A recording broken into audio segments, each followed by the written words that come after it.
I didn't plan to ruin my life that night. I just wanted him to look at me again. The rooftops smelled like citrus and expensive perfume, the kind that lingers in the air long after the people wearing it have moved on. And the city below us glowed like it had secrets of its own, glass towers reflecting gold into the midnight sky while a low jazz remix pulsed through hidden speakers, soft enough to feel intimate but loud enough to drown out second thoughts. And I stood there gripping a sweating glass of something I hadn't touched, $18 for a drink that tasted like nothing, watching Ethan from across the terrace as he leaned too close to a woman I didn't recognize, his hand resting just a little too comfortably at the small of her back.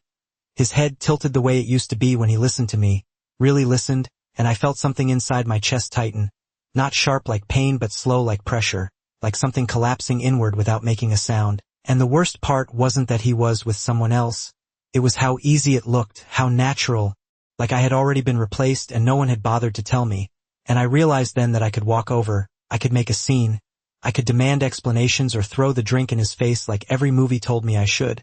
But instead I stayed exactly where I was, watching, calculating, breathing in shallow counts like I was trying to steady something that had already tipped past the point of balance. And that's when I understood that I didn't want closure. I didn't want answers, I wanted impact, something immediate and undeniable that would force him to feel even a fraction of what was sitting heavy in my chest. So I turned away from him.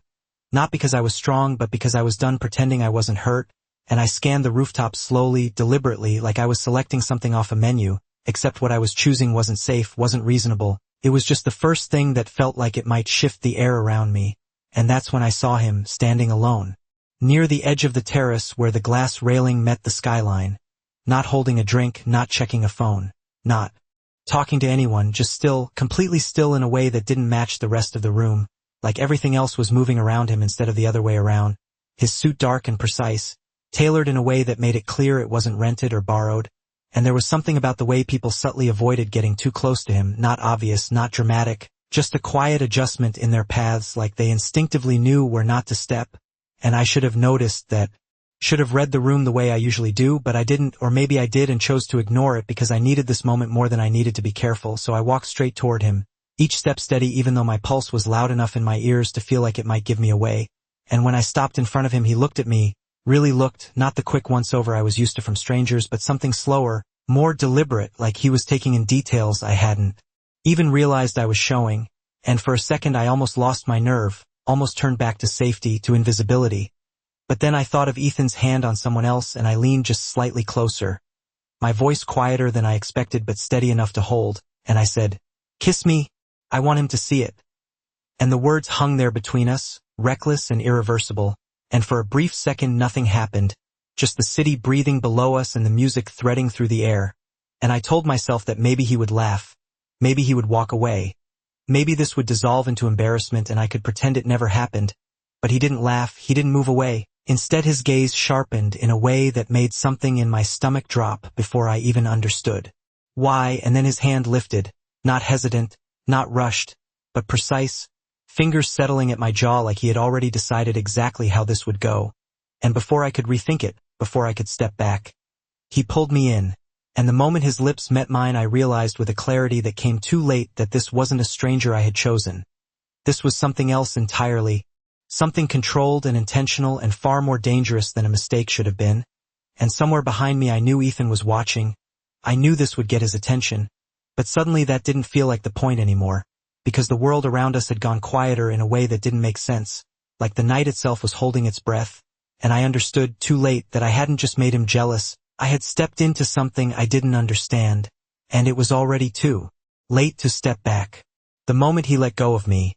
the air did not rush back in the way I expected. It stayed tight, heavy, like something invisible had shifted its weight onto the entire rooftop, and I stood there for half a second too long, trying to remember why I had done this, trying to reconnect the reckless decision to the girl who made it.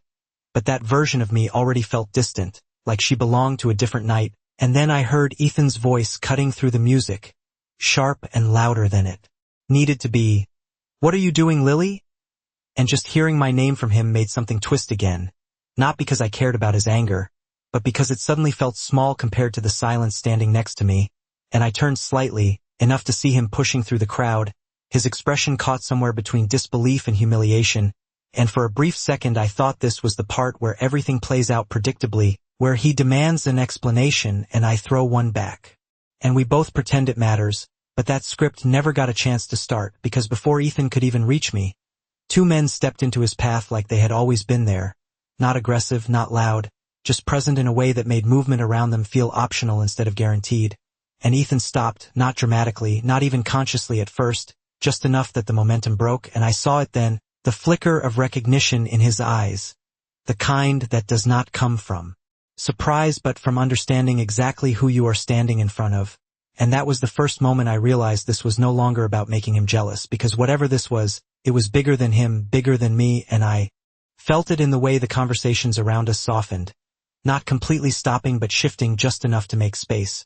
Like the room itself was adjusting its volume. And I looked back at the man beside me, the stranger I had chosen, and he had not moved, not even slightly, his posture the same, his attention still fixed on me like nothing else had entered the scene, like Ethan's voice had not even registered as relevant, and when he finally spoke, his voice was calm, low enough that it did not need to compete with the music. "You asked for a kiss?" he said, like he was clarifying a simple fact. "You got one." And there was no emphasis, no emotion layered into it, just certainty, and somehow that made it land heavier than anything louder could have, and I swallowed, suddenly aware of how close I was still standing to him, how easily he had closed that distance before, and I took a small step back, not enough to make a statement, just enough to remind myself I could still move, and Ethan tried again, his voice tighter now. "Lily, we need to talk." But even as he said it, it sounded weaker, like the words did not carry the same weight they used to, and I realized something uncomfortable then, something I had not planned for, which was that I did not feel pulled toward him anymore. Not even out of habit, instead I felt anchored right where I was, and I did not understand why. And then someone grabbed my arm gently but urgently. My friend Claire appearing at my side. Her eyes wide in a way I had never seen before, and she leaned in close, her voice barely above a whisper but urgent enough to cut through everything else. "Lily, that is Adrian Volkov," she said, each word spaced like she needed me to understand them individually. "You need to walk away right now." And the name did not mean anything to me for exactly 1 second, just long enough for my brain to process the shape of it before the reaction hit. Not from me but from everything around me, the way the bartender suddenly looked down instead of over, the way the staff shifted subtly like they were aligning themselves with something unseen. And I felt it then, not fear exactly but awareness, like stepping too close to the edge of something without realizing how far it drops. And I looked back at him again, really looked this time, and he was already watching me, not surprised, not curious, just waiting, like whatever happened next had already been accounted for.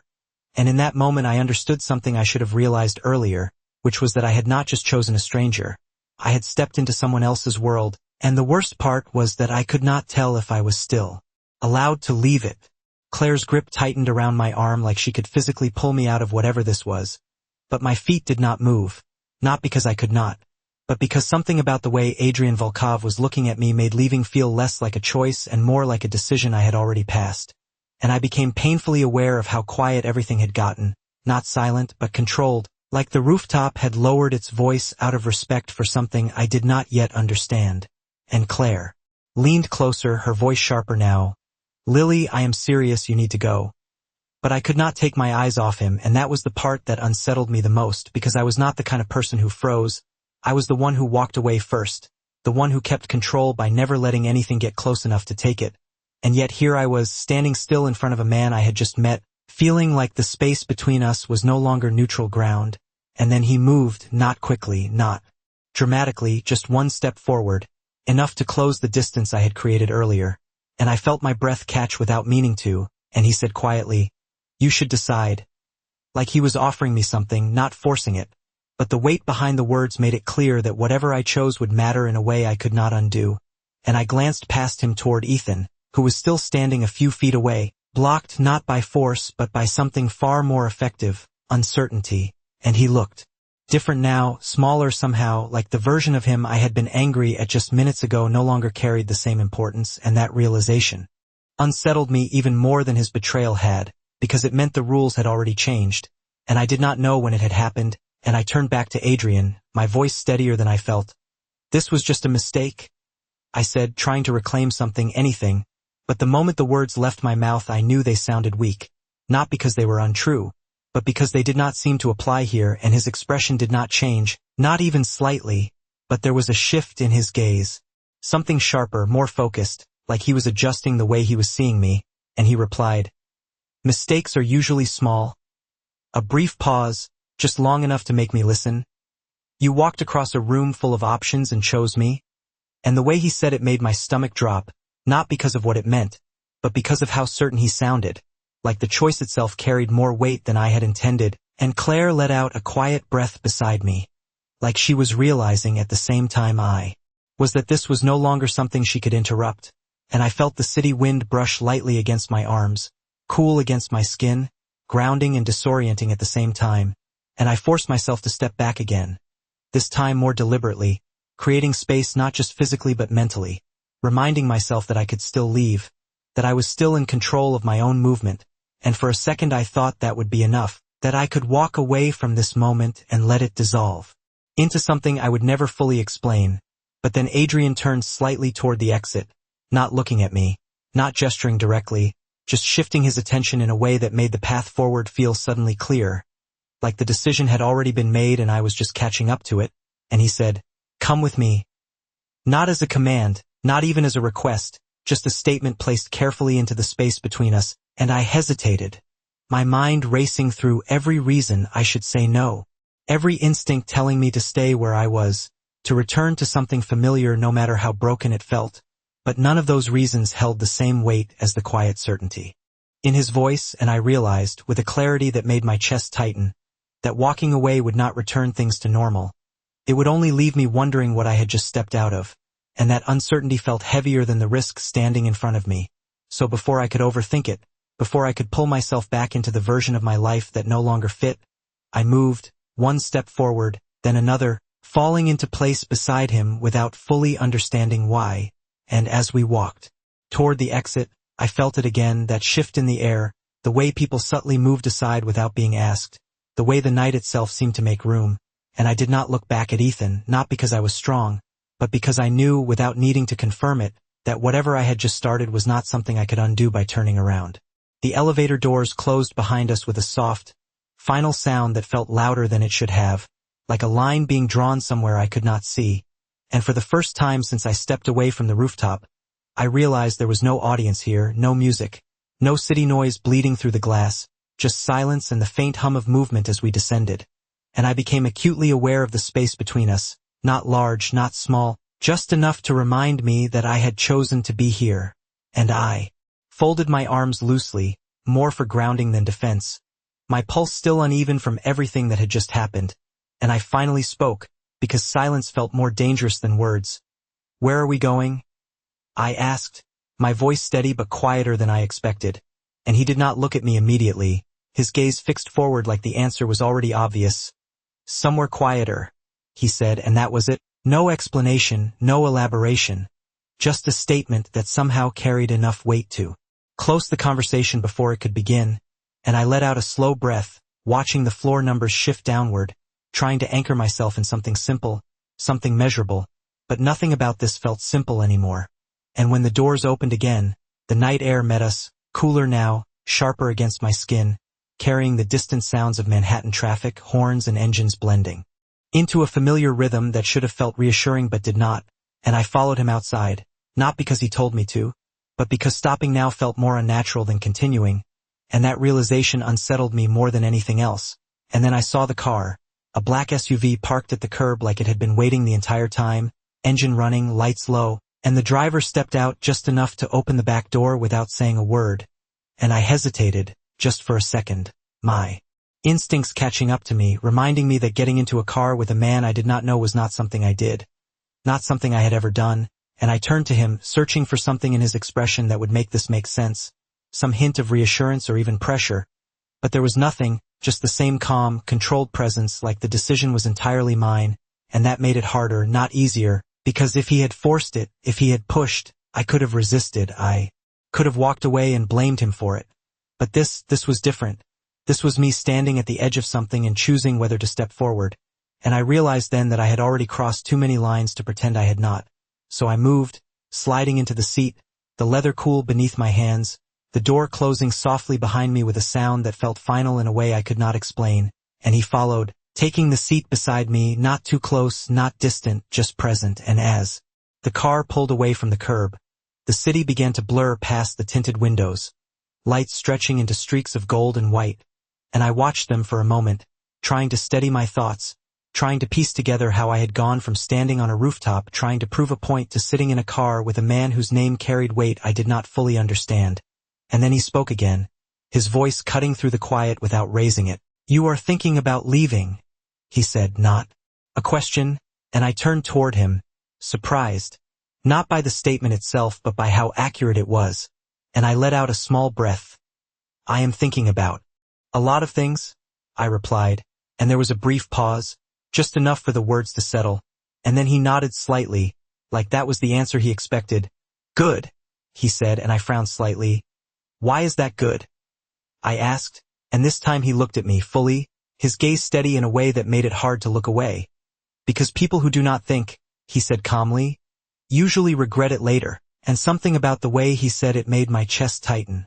Not out of fear, but recognition, like he was speaking from experience, not warning, and I looked away again, back out at the city, the buildings growing taller as we moved uptown, the streets quieter, more controlled, and I realized then that whatever this was, wherever we were going, it was not random, it was not impulsive, it was intentional in a way I had not been, and that imbalance sat heavy in my chest, because for the first time that night, I was no longer the one making the move, I was the one trying to understand it. And as the car turned onto a quieter street lined with buildings that looked less like homes and more like statements,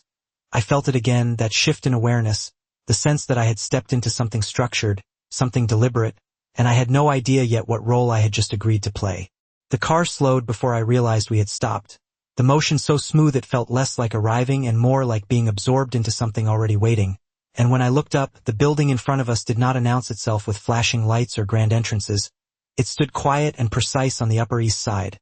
the kind of place that did not need to prove anything because it already knew its value. Tall windows reflecting the city in clean lines, a discreet canopy over the entrance, and a doorman who straightened the second the car pulled up, not surprised, not curious, just ready. And that was when it hit me again, this was not coincidence, this was routine, and I stepped out slowly, my heels meeting the pavement with a soft echo that felt louder in the stillness of the street, and for a moment I considered saying something, anything that might reestablish some sense of normal interaction, but the words stayed somewhere behind my ribs, caught between caution and curiosity, and he walked beside me without touching me, not guiding, not directing, just matching my pace like he did not need to control where I went because he already knew I would follow, and that realization unsettled me more than anything else had so far, because it meant I was predictable in a way I had never allowed myself to be, and inside, the lobby was exactly what I expected, and nothing like it at the same time, marble floors, soft lighting, the faint scent of something clean and expensive, but no crowd, no noise, just space, controlled and intentional, and the man behind the front desk nodded once, not asking for names, not checking anything, just acknowledging, and I felt it again, that shift, that quiet understanding that this place operated on a different set of rules, ones I had not agreed to but had already stepped into, and the elevator ride up was quieter than before, not tense, just still, like everything unnecessary had been stripped away, and I found myself watching the reflection of us in the mirrored wall. The contrast sharp and undeniable, my dress slightly out of place now, my hair not as composed as it had been earlier, and him exactly the same as before, untouched by the night, and I wondered briefly if he ever adjusted, if anything ever disrupted that balance, and when the doors opened, it was not to a hallway lined with identical doors, but directly into a space that felt less like an apartment and more like a statement, wide open, floor-to-ceiling windows stretching across the entire wall. The city laid out beneath us like something distant and controlled, and I stepped inside slowly, taking in the details without meaning to, the absence of clutter, the precision of everything placed exactly where it belonged, no excess, no softness, just intention, and I turned toward him, finally letting the question form into words. "Why did you bring me here?" And he did not answer immediately, instead he walked a few steps further into the room, setting something down on a table I had not noticed before, his movements unhurried, like time operated differently for him, and then he looked at me, really looked this time, not assessing, not analyzing, just steady, and said, "Because you are not finished with this?" And I frowned slightly, the words not landing the way I expected. Finished with what? I asked, and he tilted his head just enough to acknowledge the question. With the decision you made, he replied, and something in my chest tightened again. Not fear, not exactly, but recognition, because he was right. I had not thought past that moment on the rooftop. I had not considered what came after. And now I was standing in the after, and it did not feel temporary. It felt like the beginning of something I had not defined. And I crossed my arms again, more firmly this time, grounding myself in something familiar. I kissed a stranger? I said, my voice sharper now, trying to reclaim control through clarity. That does not mean anything. And for the first time since I met him, there was the slightest shift in his expression. Not a smile, not amusement, just a subtle acknowledgement, like he had been waiting for me to say that. And he took a step closer, not enough to invade my space, but enough to make the distance feel intentional, and said quietly, everything means something when I am involved. And the certainty in his voice settled into the room like a fact, not something to argue with, not something to challenge, just something that existed whether I accepted it or not. And I held his gaze for a second longer than I should have, trying to find a way to push back, to reframe this into something smaller, something manageable, but the words did not come, because deep down, I was starting to understand that this was not about the kiss anymore. It was about what that moment had connected me to. And as I stood there in a space that did not feel temporary, looking at a man who did not seem to deal in accidents, I realized with a slow, unsettling clarity that I had not just made a mistake. I had stepped into a situation that was already unfolding, and I was only just beginning to see my place in it. The silence after his words did not feel empty. It felt occupied, like the space between us had been filled with something I could not see but could not ignore, and I stood there for a moment longer than I should have, trying to decide if I was supposed to respond or if the conversation had already moved past that point without me. And I realized with a slow, uncomfortable clarity that he was not waiting for me to agree. He was waiting for me to understand, and that difference settled heavily in my chest, because understanding meant accepting that I was no longer in control of how this would unfold, and I did not like that feeling, not even a little, so I shifted my weight slightly, grounding myself, forcing my voice to steady. You keep saying that like it means something? I said, meeting his gaze more directly now. But I did not sign anything. I did not agree to anything. I walked up to you for 5 seconds and that is it. And for a brief second I thought I had found a line to hold on to, something clear and simple that could reduce this back to something manageable. But he did not react the way I expected. There was no pushback, no correction, just a quiet pause, and then he nodded once, slowly, like he was acknowledging the structure of what I said without accepting the conclusion. You are right, he said, and the calm agreement caught me off guard, because it removed the tension I was prepared to fight against, and then he continued. You did not agree to anything. Another small pause, just long enough to let the words settle. But you acted, and the way he said it shifted the weight of the conversation instantly, pulling it away from what I thought I could control and placing it somewhere else entirely, and I felt my chest tighten slightly, not because he raised his voice, but because he did not need to, and I crossed my arms again, more out of instinct than intention. That does not mean I belong here, I replied, sharper now, needing to reassert something, anything that felt like mine, and this time he stepped closer, not abruptly, not invading, just enough to make the distance between us feel deliberate again. And he said quietly, no one belongs anywhere at first. And I frowned slightly, the words not landing cleanly. Then why am I here?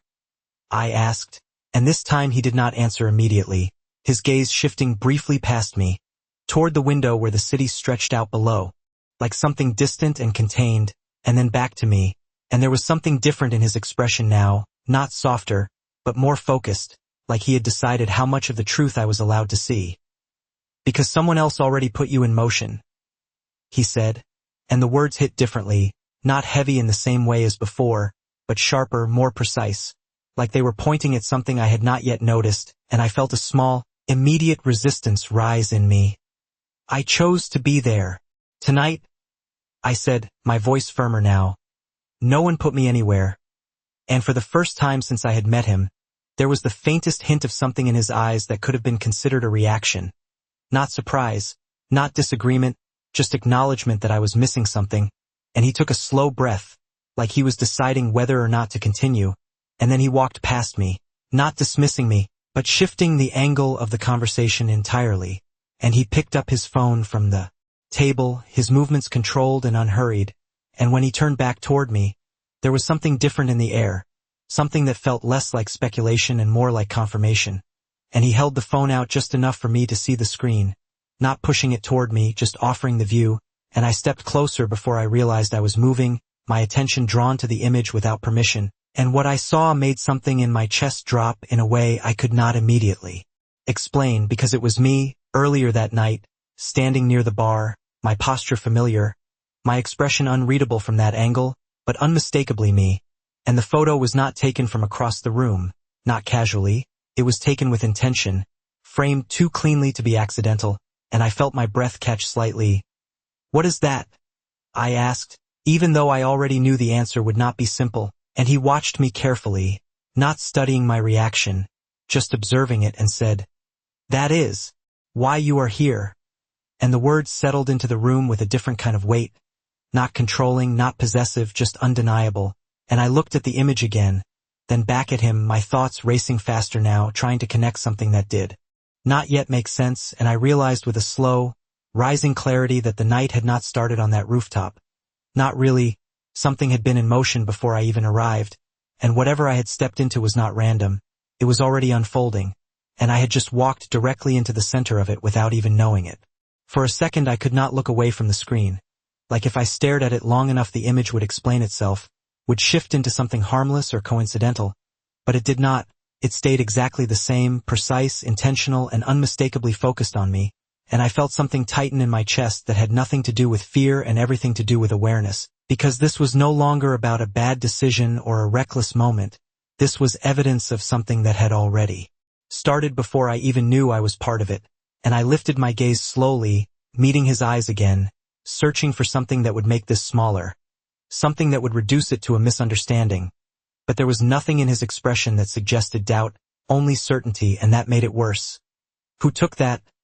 I asked, my voice quieter now, not because I was afraid to speak, but because I was thinking too fast to sound steady. And he did not answer immediately, not because he did not know, but because he was choosing how much to give me, and I realized then that every piece of information I got from him would come measured, intentional, never more than necessary, and that realization settled into me with a weight I could not ignore.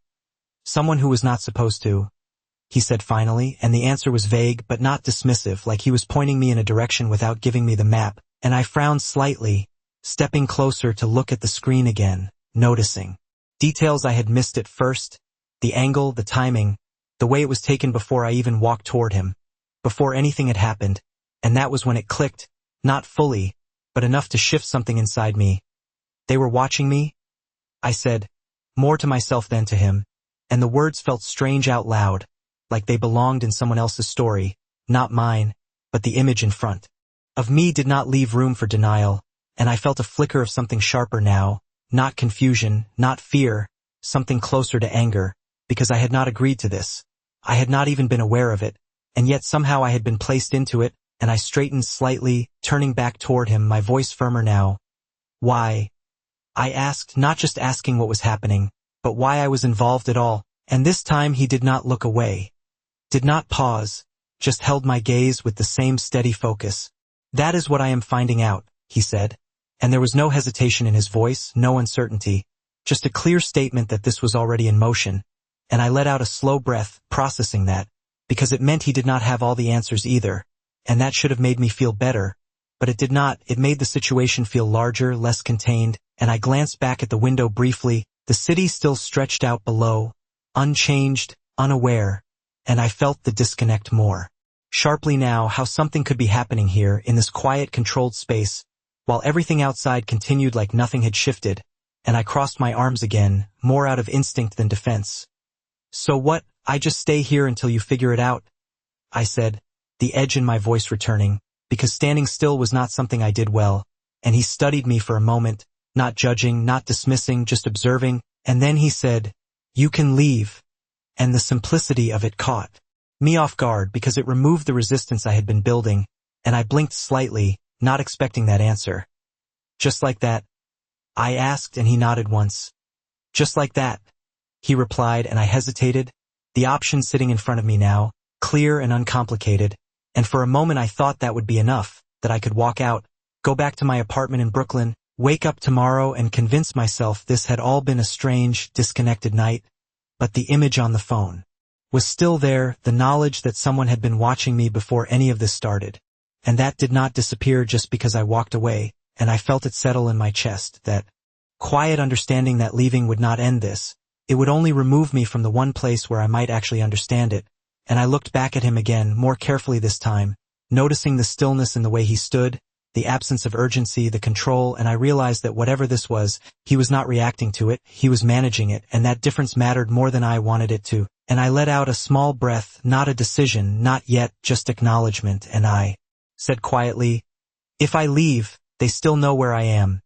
And he did not answer right away, but the slight shift in his expression was enough, because it told me I was right, and in that moment, the choice I thought I had did not feel like a choice anymore. It felt like a direction I had already stepped into, and I understood, finally, that walking away would not take me out of this. It would only leave me facing it alone. The realization did not hit all at once. It settled in slowly, like something sinking beneath the surface until it became impossible to ignore. And I stood there in the middle of his penthouse, arms still crossed, staring at the reflection of the city in the glass as if it might offer an answer. But it did not. It just kept moving, lights shifting, cars flowing through streets that suddenly felt very far away, and I exhaled quietly, feeling the weight of what I had just said settle into the room, because it was not a question anymore, it was a fact. If I left, whoever had taken that photo would still know exactly where to find me. And I turned back toward him slowly, more grounded now, not calmer but clearer, and I said, "So this is not about me making a bad decision tonight." My voice steady, more controlled than before. This started before I even got there.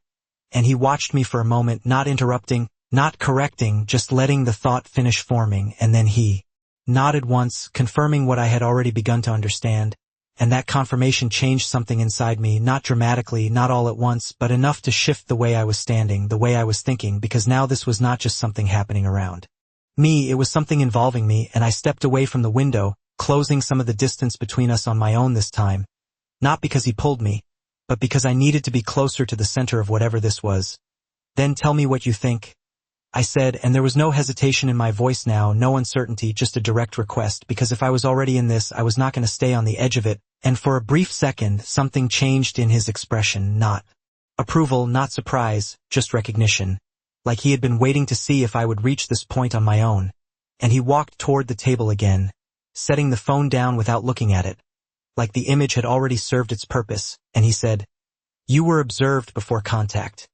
And the phrasing was deliberate, precise, like every word had been chosen carefully, and I frowned slightly, repeating it in my head, "Before contact." I echoed quietly, and he nodded again. "Before you spoke to me, before you crossed the room," he clarified, and I felt my chest tighten slightly, because that meant whoever was watching me had no way of knowing I would walk up to him, which meant the two things were not connected the way I originally thought, and I said it out loud before I could stop myself. "They were not watching me because of you." And this time he did not respond immediately, and that silence told me more than any answer could have, because it confirmed what I had just realized, and I let out a slow breath, running my hand lightly over my arm, grounding myself again, because the situation had just shifted in a way that made it more complicated, not less. "Then why me?" I asked, quieter now, not because I was afraid, but because the question felt heavier than before, and he studied me for a moment, not dismissing it, not avoiding it, just measuring how much to give me, and then he said, "That is the part that does not fit yet." And I nodded slowly, absorbing that, because it meant I was not missing something obvious, it meant the situation itself was incomplete, and that uncertainty should have made me step back, should have made me want distance, but instead, it did the opposite. It pulled me in further, because not knowing felt worse than the risk of finding out. And I glanced briefly toward the door, the exit that had seemed so simple just minutes ago, and now felt like a false solution, like leaving would not solve anything, it would only delay it. And I looked back at him again, more certain now, not comfortable but committed. "If I stay," I said slowly, choosing each word carefully, "this does not become something I cannot leave later." And it was not a demand, not exactly, but it was the closest I could get to setting a boundary in a situation that did not feel like it followed normal rules. and he held my gaze for a moment, not dismissing the question, not avoiding it, and then he said, "You can always leave." And the way he said it was calm, even, but there was something underneath it, something unspoken that I could not fully define, and I understood then that what he meant was not that leaving would be easy. It was that it would always be possible, and that difference mattered more than I wanted it to, and I let out a quiet breath, nodding once, not because I was reassured, but because I had made the decision I was going to make regardless, and I stepped slightly closer, not into his space, but into the conversation fully, and I said, "Then I am not leaving." And the words settled into the room with a quiet finality, not dramatic, not impulsive, just clear, and for the first time that night, I felt like I had taken back something small but important, not control, not entirely, but direction, and I realized as I stood there, in a place that still did not feel familiar, next to a man I did not fully understand, that whatever this was, whatever had started before I even noticed it,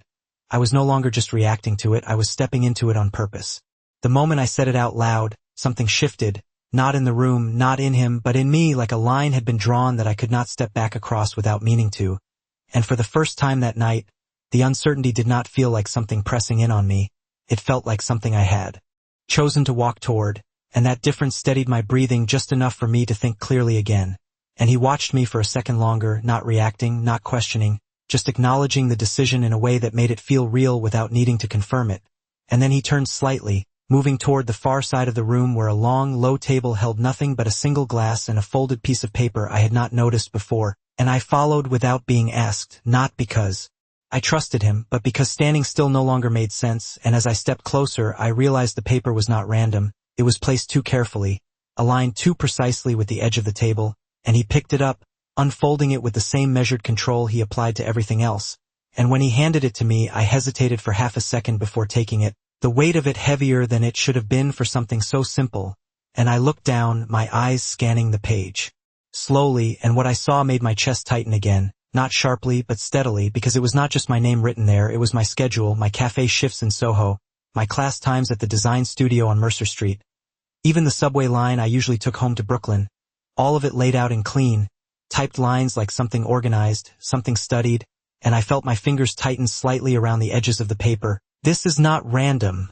I said quietly, more to myself than to him, and he did not correct me, did not add anything, just let me come to that conclusion on my own, and I lifted my gaze slowly, meeting his eyes again, and there was something different in the way I was looking at him now, not just trying to understand him, but trying to understand the situation through him, because he was the only piece of it that felt stable, and that realization unsettled me more than I wanted to admit, and I set the paper back down carefully, not because I was calm, but because I needed to keep my hand steady. "They have been tracking me?" I said, and this time it sounded real, not like a theory, not like something I was still questioning, and he nodded once, confirming it without hesitation, and I exhaled slowly, pressing my lips together for a second as I tried to process the scope of it, because this was not someone casually watching, this was detailed, consistent, deliberate, and I felt a flicker of something sharper rise again, not fear, not panic, but something closer to anger, because I had been moving through my life thinking it was mine, thinking my choices were my own, and now I was seeing them laid out, like a pattern someone else had been following, and I shook my head slightly, more to clear the thought than to reject it. "Why would anyone do this?" I asked, and my voice was quieter now, not because I was unsure, but because the question itself felt heavier, more complicated, and he leaned slightly against the edge of the table. His posture relaxed in a way that contrasted sharply with the tension building inside me, and he said, "Because you are connected to something they want." And the words landed differently than anything else he had said so far, not because they were louder, but because they shifted the focus away from me as a target and toward me as a link, and I frowned slightly, the idea not fitting cleanly into anything I understood. "I am not connected to anything," I said more firmly now, because that part one knew my life was simple, structured, predictable, and he held my gaze for a moment, not challenging me directly, just letting the statement sit there long enough for me to question it myself, and then he said, "Everyone is connected to something."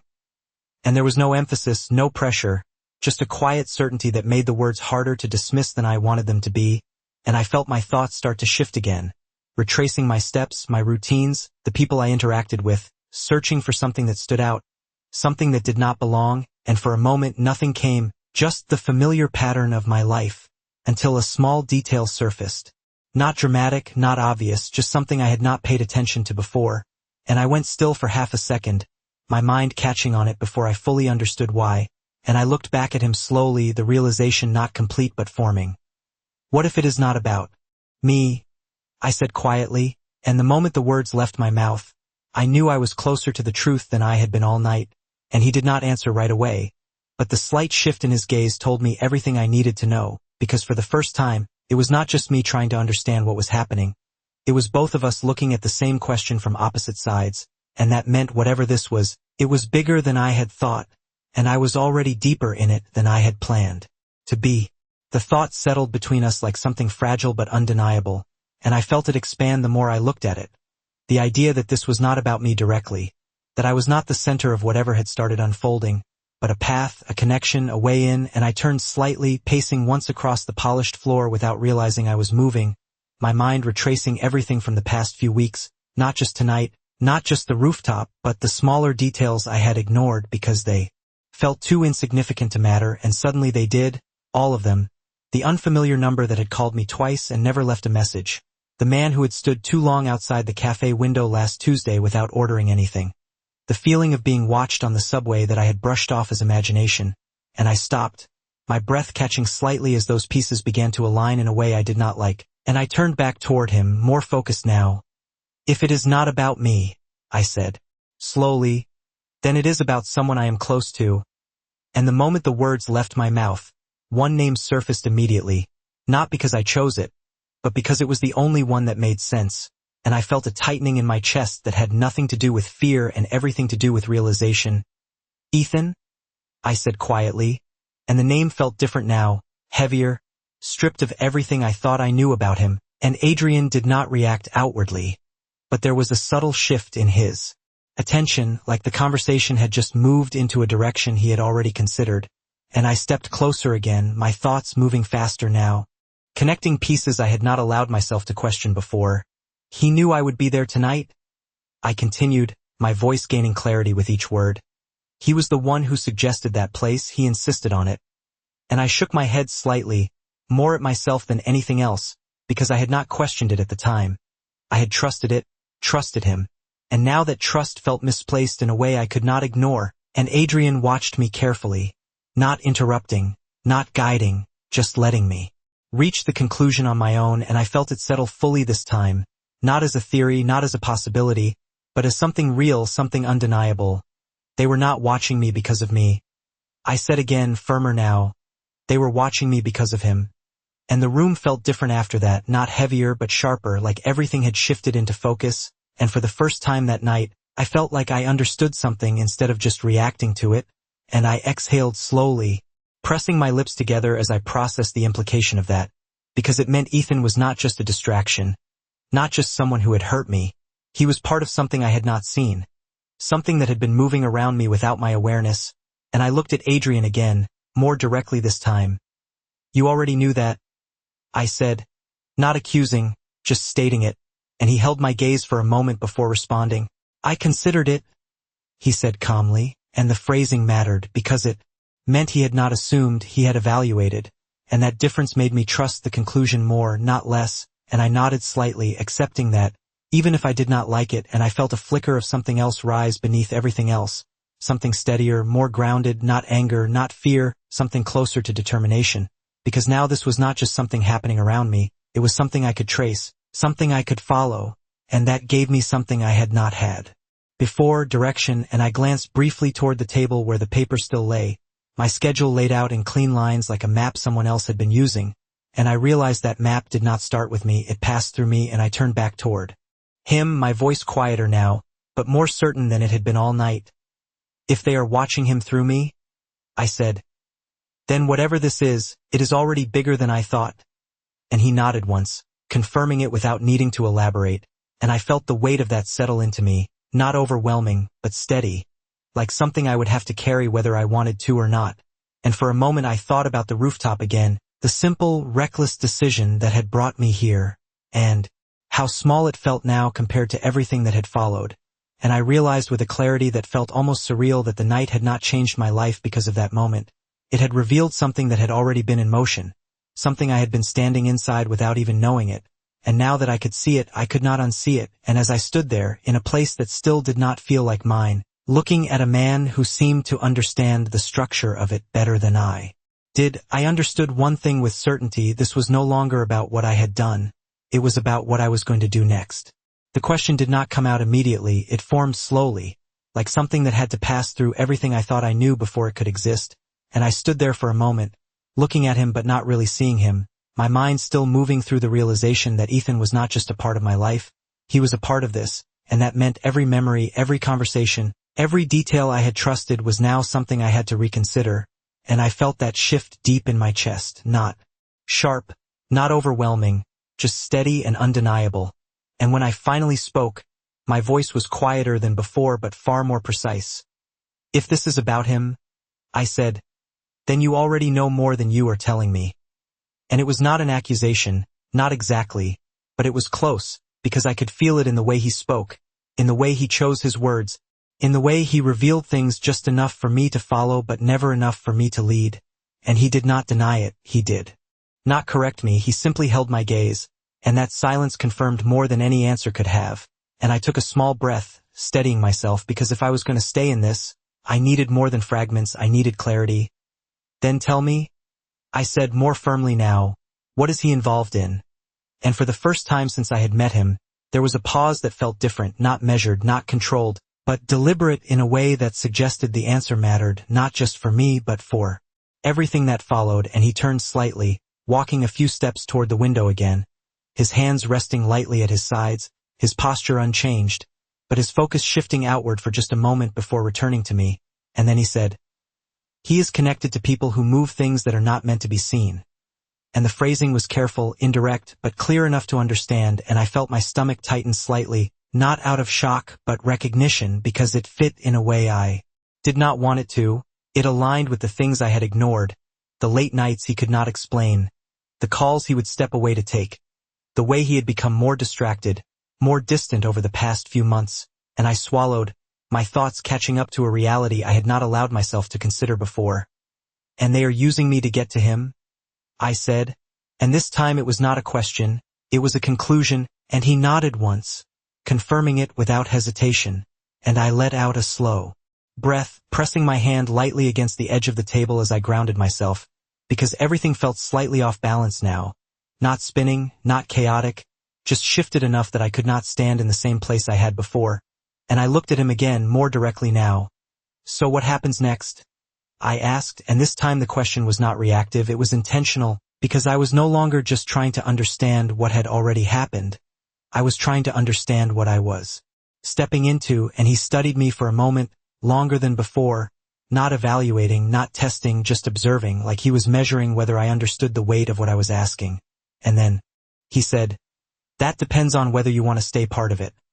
And the words landed with a different kind of weight, not heavy, not threatening, just real, and I felt that settle into me, because it meant that staying was not just a passive decision, it was active, it was participation, and I held his gaze for a moment longer, letting that sink in fully, because this was the point where I could still step back, where I could still choose distance over involvement, even if it came with uncertainty. And I thought about it, really thought about it, not just the risk, but the alternative, walking away without answers, without understanding, without control, and I knew immediately that I would not be able to do that,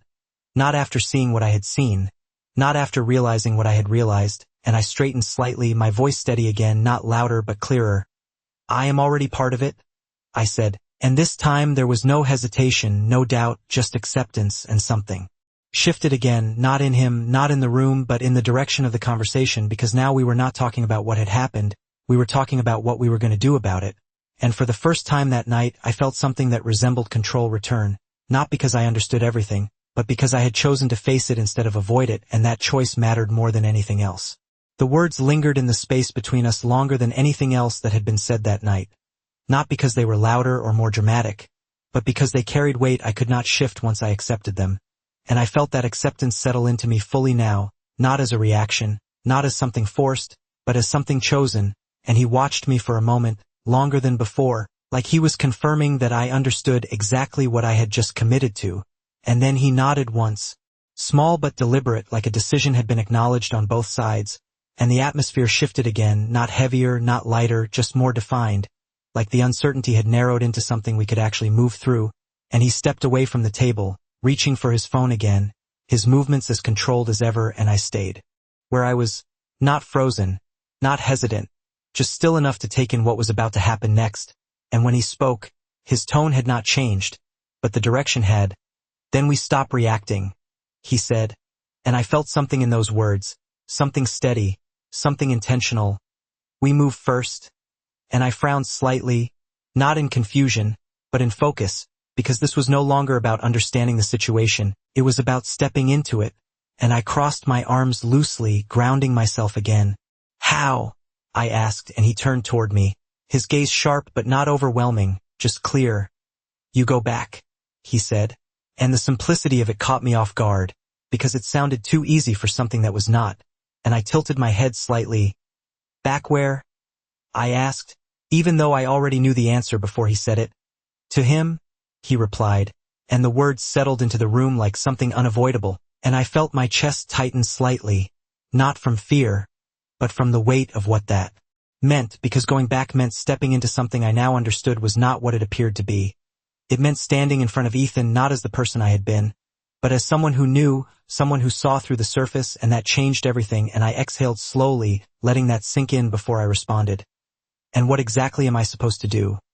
I asked, and this time my voice was not uncertain, it was measured, because I needed clarity before I moved, and he stepped closer, not enough to crowd me, just enough to bring the conversation into sharper focus.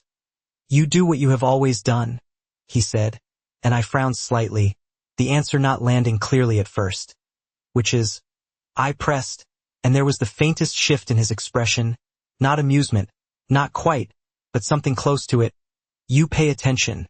he said, and the words settled into me differently than everything else had, because they did not ask me to become someone else. They did not ask me to act. They asked me to observe, and that was something I knew how to do, something I had always done without thinking, and I felt a small shift inside me, something aligning with that, something that made the plan feel less like a risk, and more like a direction, and I nodded once, slowly processing it. "And if they are watching me," I said, "then they will think nothing has changed," and he held my gaze for a moment before responding, "Exactly." And there was no emphasis, no reinforcement, just confirmation, and I let out a quiet breath, because for the first time since this started, I could see a path forward that did not feel like guesswork, it felt intentional, and I stepped away from the table, moving toward the window. Again without thinking, looking out at the city not for answers, but for grounding, because everything inside me was shifting into something more focused, more controlled. And I realized then that I was not the same person who had walked onto that rooftop earlier that night. Not because something had been taken from me, but because something had been revealed, and I turned back toward him, my voice steady, clear. "And you?" I said, "What do you do?" And this time he did not pause, did not consider, he answered immediately, "I make sure you are not alone in it." And the simplicity of that statement carried more weight than anything else he had said, not because it was reassuring, but because it was absolute, and I held his gaze for a moment longer, letting that settle into me, not as comfort, but as a fact I could rely on, and I nodded once, not because I trusted him completely, but because I understood the role he was choosing to take. And I realized then that whatever this was, whatever had started before I even saw it, we were no longer on separate sides of it, we were moving through it together, and as that thought settled into place, I felt something shift again, not fear, not uncertainty, but something quieter, something steadier, like I had finally found my footing in a situation that had been pulling me off balance since the moment it began. The city looked the same from the window, but I did not, and that was the part that stayed with me as I stood there a moment longer, taking in the reflection of lights that had not changed even though everything else had, and I realized that the difference was not in the skyline or the streets or the movement below, it was in the way I was seeing it now, sharper, more aware, like something invisible had been pulled back and I could no longer pretend it was not there, and I turned away from the glass slowly, grounding myself in the room again, in the quiet, in the controlled space that no longer felt unfamiliar but not entirely mine either, and I reached for my phone, the small, familiar weight of it steady in my hand, and for a second I just looked at the screen, at the reflection of my own face staring back at me, searching for something recognizable, something unchanged, but all I saw was someone who had stepped too far to go back to where she started, and I unlocked it, my thumb hovering for just a moment before I selected Ethan's name, and the call connected faster than I expected, like he had been waiting, and when he answered, his voice carried a mix of tension and something that almost sounded like relief. "Lily, where are you?" he asked, and for a brief second I closed my eyes, not to avoid the question, but to steady the version of myself that was about to answer it, and when I spoke, my voice was calm, even exactly the way it had always been when I did not want him to hear what I was really thinking. "I left," I said, keeping it simple, letting the silence fill in what I did not say, and there was a pause on the other end, just long enough to feel deliberate, and then he exhaled quietly. "We need to talk," he said, and the words sounded familiar, almost routine, but now I heard them differently, not as a request, but as something he needed more than I did, and I glanced briefly across the room, my gaze landing on Adrian for just a second, not asking for anything, not seeking approval, just acknowledging that he was there, steady, watching without interfering, and I turned my attention back to the call. "We can?" I replied, my voice still level, controlled. "Tomorrow?" And I could almost hear the shift in his breathing, the way he was adjusting to the answer, measuring it, trying to understand what it meant, and I let the silence sit there, not rushing to fill it, not offering more than necessary, and then he said, "Are you okay?" And for the first time that night, the question did not feel simple, it felt layered, like it carried more than concern, like it was searching for something else, and I answered carefully, choosing each word with intention. "I am fine," I said, and the truth of it surprised me because I was not calm, I was not safe, but I was steady in a way I had not been before, and that mattered more than anything else, and he did not respond immediately, and that silence told me more than his words could have, because it meant he was thinking, recalculating, and I felt a quiet certainty settle into me as I ended the call. Not abruptly, not dramatically, just with a soft finality that felt appropriate, and I lowered the phone slowly, my fingers relaxing slightly around it as I let the moment pass, and I looked back at Adrian, not with uncertainty, not with hesitation, but with something clearer, something more defined, and I said, "Tomorrow." And the word carried more than timing, it carried intention, it carried direction, and he nodded once, not asking what I meant because he already understood, and I realized then that everything moving forward would be different, not because the situation had changed, but because I had, and as I stood there, in a place that no longer felt like an accident, I understood something with a clarity that did not need to be spoken. I had not just stepped into his world, I had chosen to stay in it, and whatever came next would not be something that happened to me. It would be something I walked into with my eyes open.